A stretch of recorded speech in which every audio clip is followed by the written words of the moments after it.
Hello class sixth, welcome back. तो जहाँ से हमने छोड़ा था वहीं पे अब स्टार्ट करते हैं। अभी तक देखिए आप लोगों ने जो क्वेश्चन सीखे हैं उनमें अलग अलग से किया था हमने कि डे वन जो हमने किया वहाँ पे सिर्फ एडिशन वाले क्वेश्चंस किए थे। डे टू हमने सब्ट्रैक्शंस वाले क्वेश्चन किए थे और कल हमने मल्टीप्लिकेशन और डिवीज़न वाले क्वेश्चन किए थे।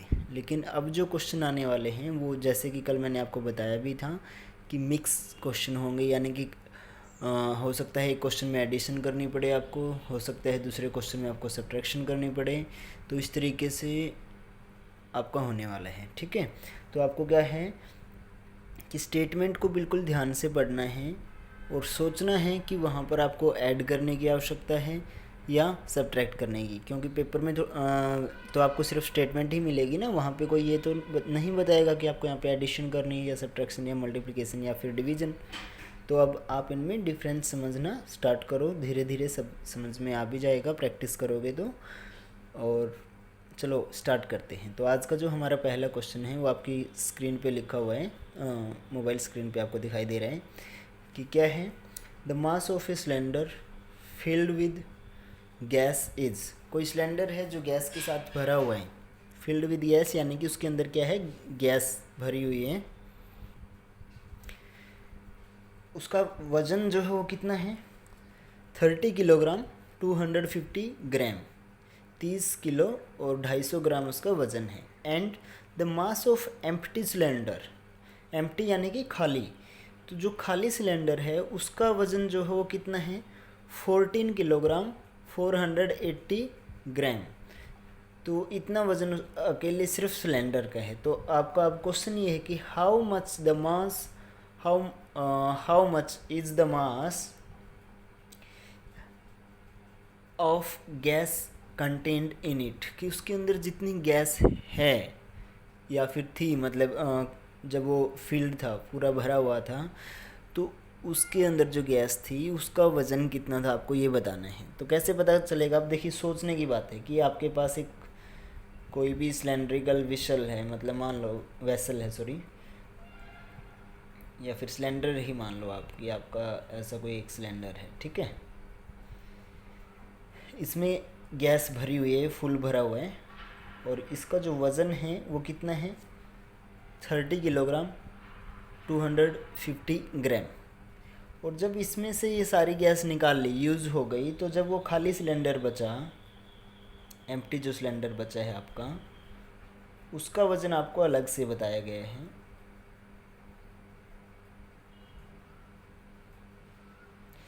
भाई अब यही सिलेंडर था, बस इसमें से क्या हुआ, गैस निकल गई, तो ये क्या बच गया, अब खाली सिलेंडर बच गया। इसका वज़न भी आपको अलग से बताया गया है, कितना है, 14 किलोग्राम 480 ग्राम। तो आपसे पूछा है कि गैस का वज़न कितना है। तो इसमें और इसमें सिर्फ डिफरेंस क्या है कि ये वो वाला सिलेंडर है जिसमें गैस है, और ये सिलेंडर वही है लेकिन इसमें गैस नहीं है। तो हम अगर गैस कितनी है, गैस का वज़न कितना है, ये निकालने के लिए हम सिंपल क्या कर देंगे, गैस के साथ भरे हुए सिलेंडर में से सब्ट्रैक्ट कर देंगे क्या, खाली सिलेंडर का वज़न, और जो सब्ट्रैक्ट करने के बाद जो आंसर आएगा वही क्या हो जाएगा, amount of sorry mass of gas content in the cylinder हो जाएगा ना। तो सिंपल है, यानी कि यहाँ पे आप क्या करोगे, सब्ट्रैक्शन। आगे समझ में, लिखेंगे कैसे, सबसे पहले क्या लिखोगे, mass of cylinder filled with gas, क्या लिखेंगे आप, mass of cylinder filled with gas, कि जो गैस के साथ फिल्ड है उसका मास कितना है, 13 kg 250 ग्राम। उसके बाद नेक्स्ट क्या लिखोगे आप, मास ऑफ एम्प्टी सिलेंडर, कि खाली सिलेंडर का मास कितना है। तो वहाँ पर आप क्या करोगे, कितना लिखेंगे, 14 kg 480 ग्राम। तो मास ऑफ गैस कितना हो जाएगा, इनको क्या कर दो आप, सब्ट्रैक्ट कर दो, जो आपका आंसर आएगा वही क्या हो जाएगा आपका फाइनल आंसर। सब्ट्रैक्शन आप कर लोगे ना, जैसे ही ये यहाँ पे कुछ छोटा पड़ता है तो आगे वाले में से हम एक कैरी ले लेते, मतलब इस साइड ले लेते हैं 5 का, फिर ये 15 हो जाता है इस टाइप से। ठीक है, तो कर लेना यहाँ पर लेकिन जो शुरू में ग्राम वाले के नीचे ग्राम वाला ही लिखेंगे हम, और केजी के नीचे केजी, ऐसा नहीं, उनको मिक्स करोगे, यूनिट आपको लिखनी है। Clear? This is your next question. क्या है कि फ्रॉम ए क्लॉथ, कोई कपड़ा है 5 मीटर लॉन्ग, 5 मीटर उसकी लंबाई है। ठीक है, यानी कि कोई कपड़ा है एक, मान लो ये कपड़ा है और इसकी लंबाई कितनी है, ये जो लेंथ आपको दे रखी है, ये दे रखी है आपको 5 metre. A piece of length, piece यानी कि एक टुकड़ा लेंथ का कितना, 2 मीटर 85 सेंटीमीटर। मान लो कि 2 मीटर 85 सेंटीमीटर कोई टुकड़ा था, उसको हमने इन्होंने क्या कर दिया, कैंची के साथ इसको कट कर दिया। ठीक है, मान लीजिए कि ये जो लेंथ है कपड़े की, ये कितनी है, 2 मीटर 85 सेंटीमीटर। इतना टुकड़ा काट दिया। तो अब क्वेश्चन क्या है, कट ऑफ यानी कि काट देना। What is the length of remaining, remaining यानी कि जो बचा हुआ है उस टुकड़े की लंबाई आपको बतानी है। तो कौन सा टुकड़ा बचा हुआ है, ये वाला, इतने वाला बच गया ना, क्योंकि ये कट कर दिया है हमने कैंची के या मतलब किसी भी सीजर के साथ या किसी भी चीज़ के साथ। तो टोटल लेंथ कितनी थी, 5 मीटर, कितना कट कर दिया, 2 मीटर 85 सेंटीमीटर। तो कितना बचा, ये वाला। यानी कि टोटल में से हम क्या इस क्वेश्चन में क्या करेंगे भाई, कितना बचा पता करने के लिए क्या करेंगे, एडिशन होगी या सब्ट्रैक्शन, सब्ट्रैक्शन बिल्कुल, कि भाई 5 मीटर टोटल थी, उसमें से इतना हटा दिया, तो इतना अगर हम हटा देंगे, ये कितनी है, 2 मीटर 85 सेंटीमीटर। तो 5 मीटर में से इसको हम माइनस कर देंगे तो ये बची हुई लेंथ आ जाएगी ना। तो यहाँ पे आप लिखेंगे कैसे इस क्वेश्चन को, कि लेंथ ऑफ क्लॉथ कितनी है, 5 मीटर। और अब क्या है, एक टुकड़ा काटा गया है, तो लेंथ ऑफ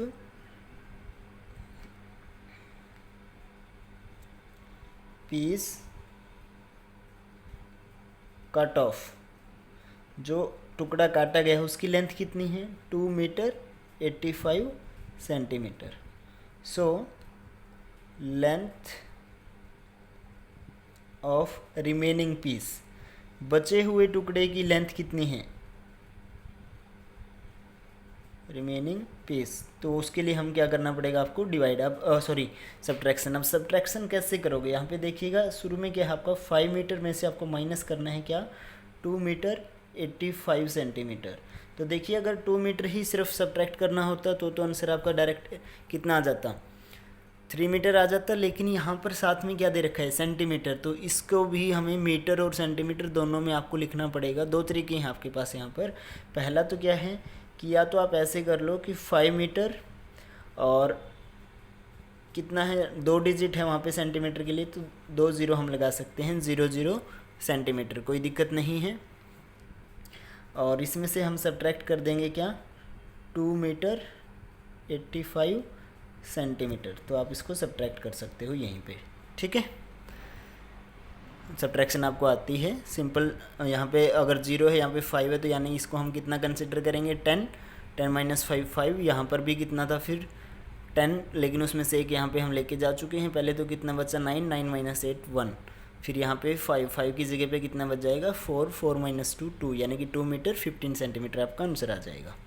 या फिर जो दूसरा तरीका वो क्या है कि इसको भी और इसको भी आप किस में कन्वर्ट कर लो, छोटी यूनिट। छोटी यूनिट कौन सी है, सेंटीमीटर। तो यानी कि सेंटीमीटर में आप कन्वर्ट कर लो। कैसे करेंगे, हमें पता है कि 1 मीटर में कितना सेंटीमीटर होता है, 100 सेंटीमीटर। तो 5 मीटर में कितना हो जाएगा, 500 सेंटीमीटर। और उसी तरीके से 2 मीटर में कितना हो जाएगा, 200 सेंटीमीटर। तो यानी कि 2 मीटर 85 सेंटीमीटर को हम क्या लिख सकते हैं, ये तो 2 मीटर है ही, 85 सेंटीमीटर और इसमें ऐड कर दो तो वो कितना हो जाएगा, 285 सेंटीमीटर। अब ये और ये जो दोनों के दोनों हैं, ये क्या बन गया आपके, सेंटीमीटर में बन गया। अब सीधा सेंटीमीटर में से सेंटीमीटर आप माइनस कर सकते हो। तो उस केस में भी कितना आएगा, 215 सेंटीमीटर आएगा। और उसको दोबारा से अगर आप लिखना चाहोगे तो 2 मीटर 15 सेंटीमीटर आपका बन जाएगा। तो इसलिए सिंपल आप यही एडिशन सब्ट्रैक्शन कर लो इस तरीके से। ये हमने 0 0 क्यों लिखा है, क्योंकि यहाँ पर क्या था, सेंटीमीटर दे रखा था और इस केस में था नहीं, तो 0 0 सेंटीमीटर हम लिख सकते हैं। क्लियर। तो इस तरीके से आपको ना क्वेश्चंस को देखना है ध्यान से। अभी तो ये बाई चांस दोनों के दोनों क्वेश्चन किसके आ गए थे, सब्ट्रैक्शन वाले आ गए थे। मान लीजिए कि क्वेश्चन आपको दे रखा है कि mass of A brick, brick क्या होती है, ईंट, इज 2 kg एंड 750 ग्राम। भाई एक ईंट है, उसका वज़न कितना है, 2 किलो और 750 यानी कि 750 ग्राम उसका वज़न है। What is the total mass of 14 such brick. तो ऐसी 14 ब्रिक्स का मास कितना होने वाला है। तो अब ये तो कल वाला क्वेश्चन हो गया ना, भाई एक का वज़न दे रखा है और उसी के जैसे 14 का पूछा है, तो क्या करोगे, मल्टीप्लिकेशन। ठीक है। अब इसी टाइप से मान लो कि कोई क्वेश्चन है आपका कि अ रोप ऑफ लेंथ 10 मीटर, एक रस्सी है, मान लीजिए, अच्छा चलो मैं क्वेश्चन लिखता हूँ यहाँ पर।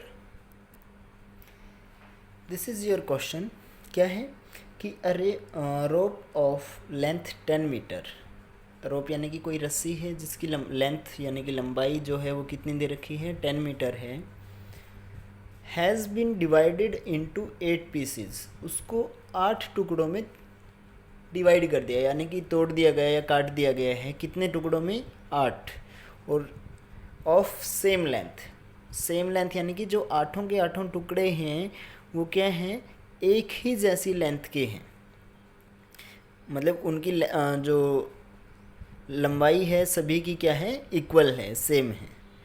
सो what is the length of each piece. तो आपको बताना है कि हर एक टुकड़े की लेंथ कितनी रही होगी।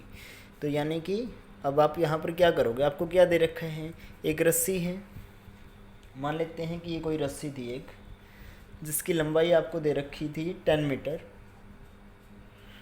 अब इसको 8 एक जैसे टुकड़ों में ऐसे ऐसे तोड़ दिया गया। ठीक है। तो यहाँ पर ये थोड़ा छोटा बड़ा आपको दिख रहा है, बट वैसे मतलब क्वेश्चन के अकॉर्डिंग क्या है कि जो टुकड़े हैं आठों के आठों वो क्या हैं, इक्वल हैं। तो आपको बताना है कि उसकी आठों टुकड़ों जो इक्वल टुकड़े हैं उनमें हर एक की लंबाई जो है वो कितनी है।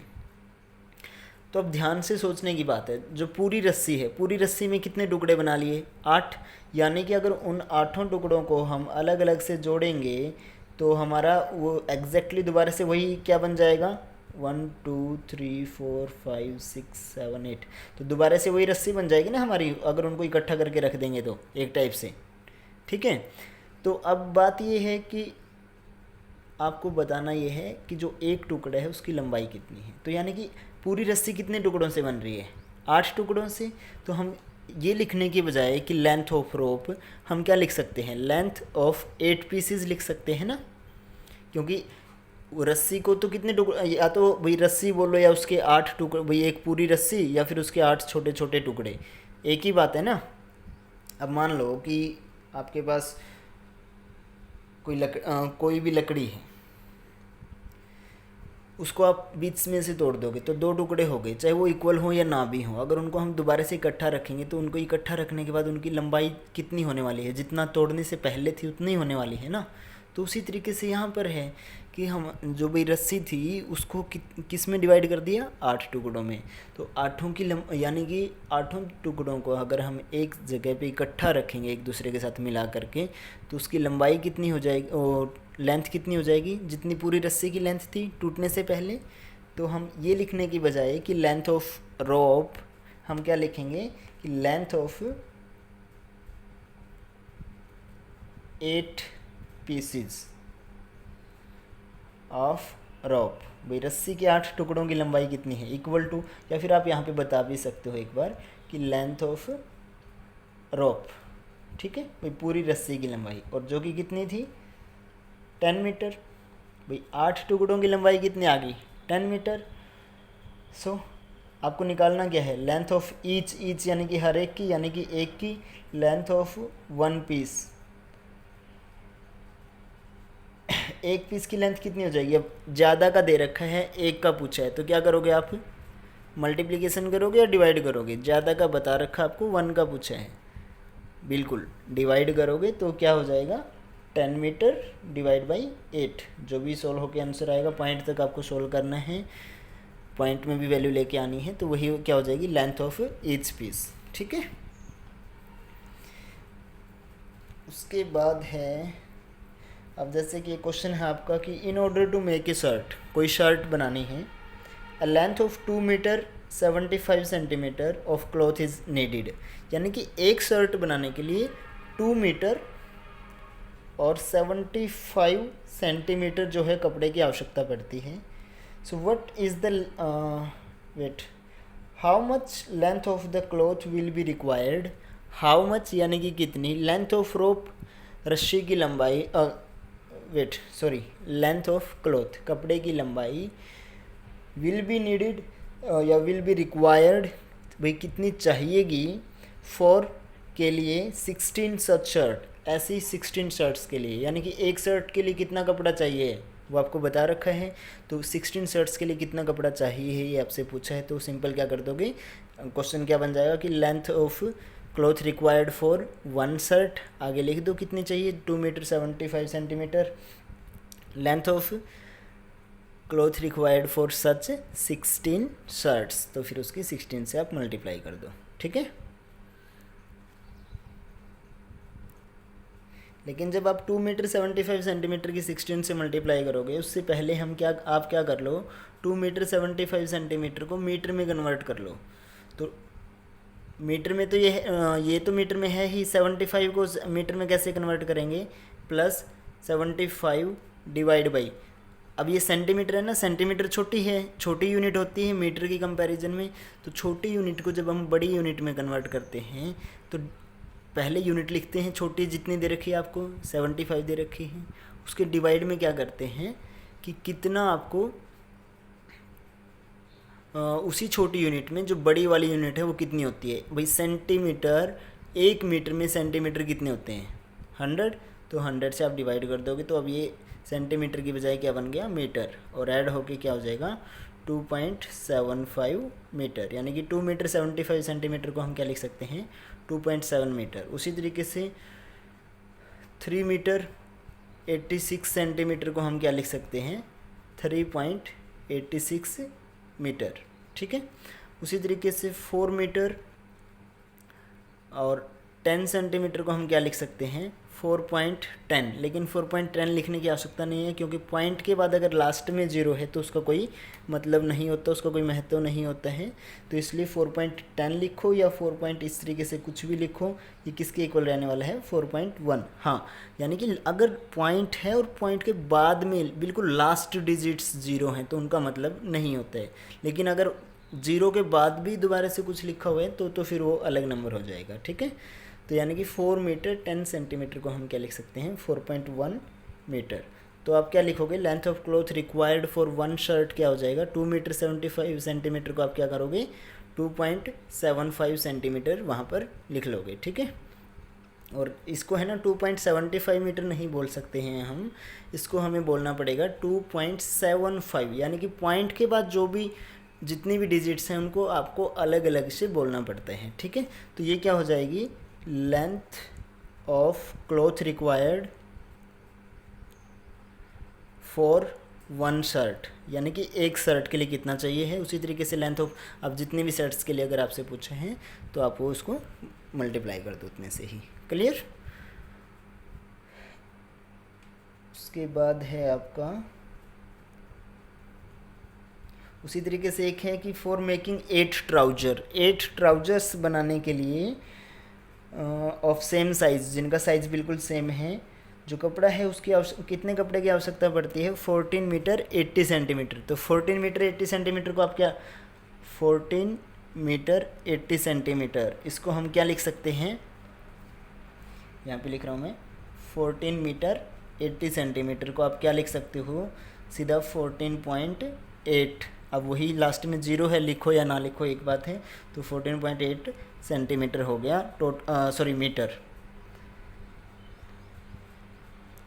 तो यानी कि अब दोनों को हमने इकट्ठा लिख दिया 14.8 मीटर। ये क्या हो गया, क्लॉथ जितना हमें चाहिए किसके लिए 8 ट्राउजर्स बनाने के लिए, 8 ट्राउजर बनाने के लिए, तो आपसे पूछा गया है कि एक ट्राउजर बनाने के लिए कितना कपड़ा की आवश्यकता पड़ेगी, तो इसको किससे डिवाइड कर देंगे हम, 8 से। अब पॉइंट के लिए आप क्या लिख चाहो तो आप पॉइंट हटा करके फिर क्या कर सकते हो इसको नेक्स्ट स्टेप में, 148 डिवाइड बाई 8, पॉइंट के बाद एक डिजिट थी तो नीचे डिवाइड में क्या कर दो आप, 10 अलग से कर दो, ठीक है। 2 डिजिट पॉइंट के बाद अगर 2 डिजिट होती तो उसको डिवाइड हम पॉइंट अगर हटाना चाहते हैं तो उसको हटा करके नीचे हमें कितना लिखना पड़ता, 100 मल्टीप्लाई में, अगर कुछ और है तो, या फिर सीधा अकेला, अगर 8 ना होता तो सीधा 10, ठीक है। क्या बोल रहा हूँ मैं कि भाई मान लो कि आपके पास 1.47 ऐसा कुछ है मीटर, तो इसको आप क्या लिख सकते हो, 147 डिवाइड बाई 100 मीटर, क्योंकि पॉइंट के बाद अगर 2 डिजिट हैं तो उसको हम अगर पॉइंट हटा के फ्रैक्शन में लिखना चाहते हैं तो इस तरीके से लिख सकते हैं, ठीक है।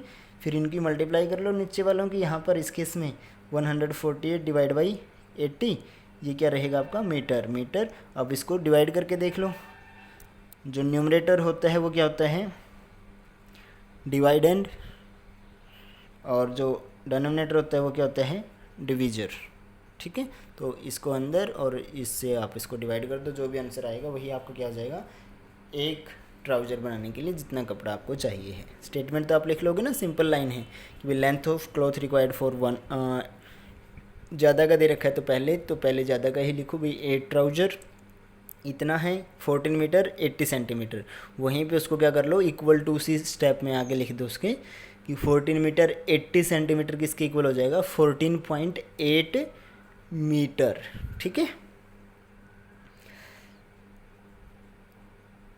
और तो ये हुए आपके एडिशन के हो गए, सब्ट्रैक्शन के हो गए, मल्टीप्लिकेशन डिवीज़न हो गया। तो अब आपको क्वेश्चंस मिलेंगे, वो मिक्स क्वेश्चन होंगे, तो आपको उनमें से उनको ध्यान से पढ़ना है और फिर पहले पता करना है कि इसमें डिवीज़न होगी, एडिशन होगी, सब्ट्रैक्शन होगी या मल्टीप्लिकेशन होगी, और उसके बाद उसको सोल्व करना है, ठीक है। फिर कॉपी में स्टेटमेंट खुद बनाओगे, किसी की हेल्प नहीं लोगे, और जो आप बनाओगे वो गलत नहीं है, टेंशन मत लो, धीरे धीरे आप बिल्कुल अच्छे से करेक्ट बनाना सीख जाओगे, ठीक है।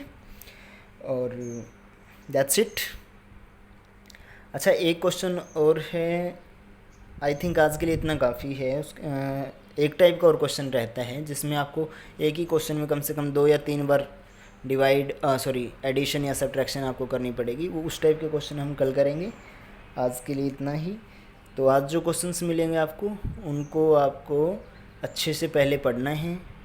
स्टेटमेंट भी आप फेयर कॉपी में साथ में स्टेटमेंट लिखनी है। हाँ, ये बात मैं पहले बोलना भूल गया था, अगर आप लिखते हो तो बहुत अच्छा है, अगर नहीं लिखते हो तो आज से जैसे ये स्टेटमेंट है, पहले स्टेटमेंट लिखोगे ब्लैक पेन के साथ और फिर उसका आंसर ब्लू पेन के साथ आप करोगे, और हर क्वेश्चन करने के बाद, आंसर करने के बाद 1 या 2 लाइनें आप छोड़ोगे और उसके बाद नेक्स्ट क्वेश्चन आप सम आप स्टार्ट करोगे, ठीक है, ताकि चेक करने में आसानी हो, दिखे भी अच्छा, सुंदर दिखनी चाहिए कॉपी। और अभी से आदत डालोगे तो आपकी वैसे ही आदत डल जाएगी। अगर अभी आप गंदा लिखने की आदत डालोगे तो फिर पूरी ज़िंदगी आप ऐसे ही लिखते रहोगे। और अगर अभी से कोशिश करोगे सुंदर लिखने की, अच्छा लिखने की, तरीका जो है वही लिखने की, तो वो आपके लिए फ़ायदेमंद रहने वाला है, ठीक है। हाँ, और ये बात मैं पहले भी आपको बोल चुका हूँ कि अब कुछ भी ऐसा आपको नहीं करना है। अगर पहले आप करते थे तो अब ऐसा नहीं करना, आपको कंप्लीट लाइन लिखनी है। और इन क्वेश्चंस में क्या ध्यान रखने वाली बात होती है, जो यूनिट होती है वो आपको लिखनी होती है, ये जैसे मीटर, सेंटीमीटर या रुपीज़, कुछ भी इस टाइप से, तो वो आपको साथ में लिखनी होती है। आज आपने कन्वर्जन भी सीख लिया कि भाई जैसे इस टाइप से दिया है तो उसको मीटर में या सिर्फ सेंटीमीटर में कैसे बदलना है। तो मीटर में तो बदलना है तो सेंटीमीटर वाले के नीचे डिवाइड में 100 करके उसको, या फिर सीधा आप वैसे भी तरीका से समझ सकते हो कि भाई 14 पॉइंट जो भी सेंटीमीटर दे रखा है वही लिख दो पॉइंट के बाद। हाँ, लेकिन ये बात है, अगर ये क्वेश्चन है ना कि 14 मीटर 8 सेंटीमीटर, तो इसको आप 14.8 नहीं लिख सकते। क्यों? क्योंकि अभी मैंने क्या बताया है आपको कि सेंटीमीटर को मीटर में कन्वर्ट करने के लिए किससे डिवाइड करते हैं, 100 से। जब 8 को 100 से डिवाइड करेंगे तो हम कितना आएगा, 0.08। तो यानी कि कहने का मतलब क्या है कि अगर 10 या 10 से बड़ा कोई भी नंबर है ना, तो उसको पॉइंट लगा के एज इट इज़ लिख दो, सेंटीमीटर वाले को मीटर बन जाएगा वो सिंपल। जैसे कि 14 मीटर 80 सेंटीमीटर का क्या हो जाएगा, 14.8 सेंटीमीटर। लेकिन अगर सिंगल डिजिट का है तो उस वहाँ पर आपको क्या करना पड़ेगा भाई, अच्छा इधर देखिए, वहाँ पर आपको क्या करना पड़ेगा, 14 मीटर 8 सेंटीमीटर एग्जैक्ट क्या होता है इसका। अब मीटर को तो मीटर रखेंगे क्योंकि मीटर में ही बदल रहे हैं, प्लस अब सेंटीमीटर वाला जो है उसके नीचे क्या हो जाएगा 100 मीटर। तो अब ये क्या हो जाएगा 14 मीटर प्लस ये कितना हो जाएगा 0.08, 2 जीरो हैं, यानी कि 100 से और 10 से अगर कुछ भी चीज़ डिवाइड करनी है आपको तो उसके लिए डिवाइड करके देखने की आवश्यकता नहीं है। अच्छा यहाँ पे देखिए ध्यान से दोबारा से कि 14 मीटर 8 सेंटीमीटर कुछ है, तो उसको अगर आपको मीटर में बदलना चाहते हो तो हम क्या करेंगे 14 मीटर, मीटर को मीटर में ही, क्योंकि मीटर में ही बदलना चाहते हैं तो मीटर वाले को तो हम टच नहीं करेंगे, जो सेंटीमीटर वाला है उसको प्लस जितना सेंटीमीटर दे रखा है वो ऊपर लिखिए डिवाइड बाई 100, क्योंकि एक मीटर में अब जो भी बड़ी यूनिट होती है उसमें एक यूनिट में कितनी छोटी यूनिट होती है, यानी कि एक मीटर में कितने सेंटीमीटर होते हैं 100, तो इसलिए हम इसको 100 से डिवाइड कर देंगे और अब ये क्या बन जाएगा मीटर। तो 14 मीटर प्लस अब इसको मैं लिख रहा हूँ सीधा 0.08 मीटर। अब आप अगर ये सोच रहे होंगे कि ये कैसे आया, अगर आपको आता है तो अच्छी बात है, नहीं आता है तो यहाँ पे देखिए कि मान लो कि आपके पास कोई भी इस टाइप की फ्रैक्शन दे रखी 8/10 है, तो इसको आपको ना ऐसे सोल्व करके देखने की आवश्यकता नहीं है कि आंसर क्या आएगा। आप सीधा लिख सकते हो कि अगर 10 है तो जो भी ऊपर दे रखा आपको उसमें से राइट साइड में से स्टार्ट करो, जितने जीरो हैं उतने के बाद एक पॉइंट लगा दो, तो पीछे से यानी कि लास्ट में से आपको शुरू करना है। तो यहाँ पे तो ऑलरेडी एक ही डिजिट है तो हम इसको क्या कर देंगे 0.8 हो जाएगा ये, ठीक है। मान लीजिए कि यहाँ पे 18/10 होता तो वो क्या हो जाएगा, एक ज़ीरो है तो यहाँ पे यानी कि एज इट इज़ लिखिएगा ऊपर वाला और लास्ट में से 1, अब जितने ज़ीरो उतने के बाद एक पॉइंट लगा दो, ठीक है। अब मान लो यहाँ पे ये होता 218 डिवाइड बाई 10, तो एज इट इज़ 218 लिखें, नीचे कितना है 10 है, 10 है तो एक के बाद पॉइंट पीछे से एक के बाद। अगर मान लो कि यहाँ पे क्वेश्चन ये होता नीचे डिवाइड में 100 होता तो हम कितने के बाद पॉइंट लगा देते 2 के बाद, तो 2165, यहाँ पे मान लो 2 भी है एक और, तो लास्ट में से 2 के बाद 1 2 2 0 है तो 1 2 2 के बाद पॉइंट लगा दो, यही आपका क्या हो जाएगा आंसर, ठीक है। अब इस केस में क्या हुआ, जीरो तो कितनी थी 2, ऊपर इंटीजर कितना था 1, तो इसलिए हमें एक और ज़ीरो रखनी पड़ी, इसलिए उसके बाद पॉइंट लगाना पड़ा, क्योंकि जितने ज़ीरो हैं पॉइंट के बाद उतने ही डिजिट होना आवश्यक होता है। क्लियर। तो अब ये भी मीटर ये भी मीटर, तो इनको ऐड करेंगे तो अब ये नहीं सोचना कि 14 में 8 ऐड हो जाएगा, क्योंकि यहाँ पर क्या है कि अब ये तो डेसिमल पार्ट है ना, और इसमें तो ऐड नहीं हो सकता ये, तो डेसिमल पार्ट तो डेसिमल में ऐड हो सकता है, तो 14 मीटर, और इसको हम उसी तरीके से 0 मीटर लिख सकते हैं ना, दोबारा से अगर लिखना भी चाहेंगे आप या सेंटीमीटर में, तो यहाँ पे पॉइंट्स, वेट कंफ्यूज मत हो, तो 14.08 मीटर आपका आंसर आ जाएगा, क्योंकि यहाँ पर हमने इसमें ऐड किया है। ये ऐड कैसे हो गया, ये मीटर है ये भी मीटर है, बट ये एक इंटीग्रल पार्ट है। आपने 5th क्लास में सीखा है कि एक जो डेसिमल नंबर कोई भी होता है तो उसमें 2 पार्ट्स होते हैं, इंटीग्रल पार्ट्स और डेसिमल पार्ट्स। तो ये क्या है, ये तो इंटीग्रल पार्ट है जो पॉइंट से पहले होता है, और ये क्या है डेसिमल पार्ट्स। तो इंटीग्रल पार्ट में डेसिमल पार्ट हम नहीं लिख सकते, उसको करने के लिए क्या करना पड़ेगा, सिंपल पॉइंट लगा के एज इट इज़ उसको लिखना पड़ेगा। क्लियर। सो ये कुछ बेसिक इन्फॉर्मेशन है जो आपको पता होना चाहिए। पिछली क्लास में भी आप सीख के आए हो, ये भी आप पिछली क्लास में आई थिंक सीख के आए हो, या नहीं तो अभी सिंपल है भाई, अगर आपको किसी भी नंबर को 10, 100, 1000 या फिर 10,000, लाख, इस टाइप के अगर किसी भी नंबर से आपको डिवाइड करना है तो जितनी ज़ीरो होती हैं न्यूमरेटर में जो है उतने के बाद ही लास्ट में से क्या लगा दो, पॉइंट लगा दो, तो वही आपको क्या हो जाते हैं आंसर। क्लियर। सो बाय बाय बच्चों। अभी उम्मीद है कि आपको क्वेश्चन सोल्व करने में प्रॉब्लम नहीं आएगी और आप साफ साफ क्वेश्चन सोल्व करेंगे। ठीक है, ओके बच्चों, बाय।